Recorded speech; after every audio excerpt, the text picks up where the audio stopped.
এক হিন্দু আর এক খ্রিস্টান মরুভূমির মধ্যে ঘুরে বেড়াচ্ছে। এমন সময় তারা দুজনেই দূরে একটা মসজিদ দেখতে পেল। তখন হিন্দু লোকটি তার সাথে থাকা খ্রিস্টান লোকটিকে বলল, ভাই, এই মরুভূমির মধ্যে ঘুরতে ঘুরতে প্রচন্ড পরিমাণে ক্ষুধা লেগেছে। এখন আমরা দুজনেই যদি ওই মসজিদের মধ্যে গিয়ে নিজেদেরকে মুসলমান পরিচয় দেই, তাহলে ওই মসজিদের ইমাম সাহেব অবশ্যই আমাদেরকে কোনো না কোনো কিছু খাইতে দেবে।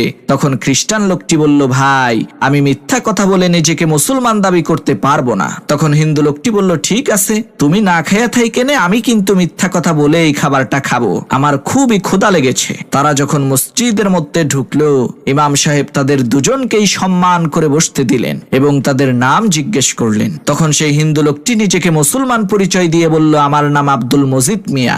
আর সেই খ্রিস্টান লোকটি বলল, আমার নাম মাইকেল। তখন ইমাম সাহেব মসজিদের খাদেমকে ডেকে এনে বললেন, ভাই, তুমি মাইকেল সাহেবকে খাবার খেতে দাও। এরপর সেই ইমাম সাহেব ওই হিন্দু লোকটিকে বলল, আব্দুল মজিদ ভাই, এবার বলেন আপনার রোজার অবস্থা কি? এই বছর রোজা কি 29টা হবে নাকি 30টা? ইমাম সাহেবের এই কথা শুনে সেই হিন্দু লোকটি বলল, সর্বনাশ, বেশি চালাকি করতে যাইয়া খাবারের বদলে বাস খাইলাম।